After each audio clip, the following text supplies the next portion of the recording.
হরে কৃষ্ণ। নমস্কার বন্ধুরা, তোমাদের সকলকে স্বাগত জানিয়ে শুরু করছি আজকের ভিডিও।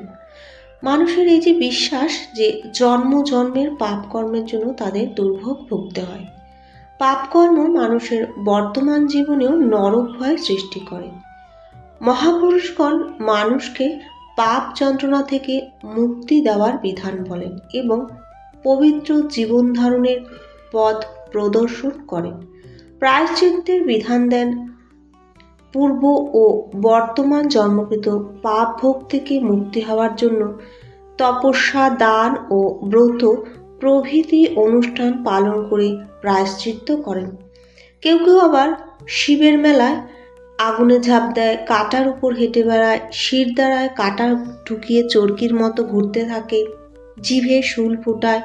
তাদের বিশ্বাস যে শিবের ব্রত করলে তাদের সমস্ত দুঃখ নিবারণ হবে। আবার এও দেখা গেছে অনেকে কঠিন দুর্ভোগ ত্রাণ করার জন্য চন্দ্রায়ণ ব্রত গ্রহণ করে, আহার সংযম করে।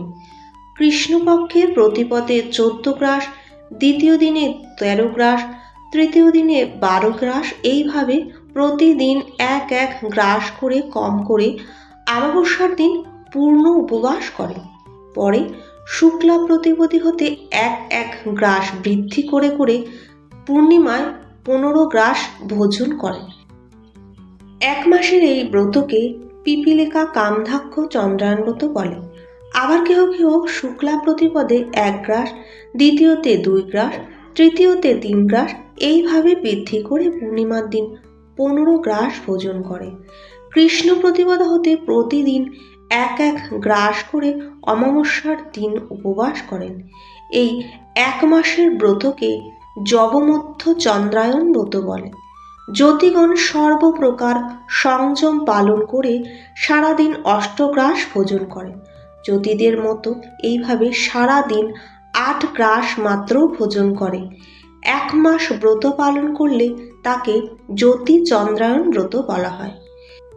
আবার দিনে 4 গ্রাস ও রাতে 4 গ্রাস, এইভাবে 1 মাস ভোজন করলে শিশু চন্দ্রায়ণ ব্রত পালন হয়। সকল প্রকার চন্দ্রায়ণে ত্রিসন্ধ্যা স্নান করতে হবে এবং সর্বপ্রকার সংযম পালন করতে হবে। এইভাবে চন্দ্রায়ণ ব্রত পালন করলে কঠিন থেকে কঠিনতম দুর্ভোগ থেকে ত্রাণ পাবেন। ভিডিওটি ভালো লাগলে অবশ্যই কমেন্টের মাধ্যমে জানাবেন। লাইক, শেয়ার, সাবস্ক্রাইব করে পাশে থাকার অনুরোধ করছি। নমস্কার।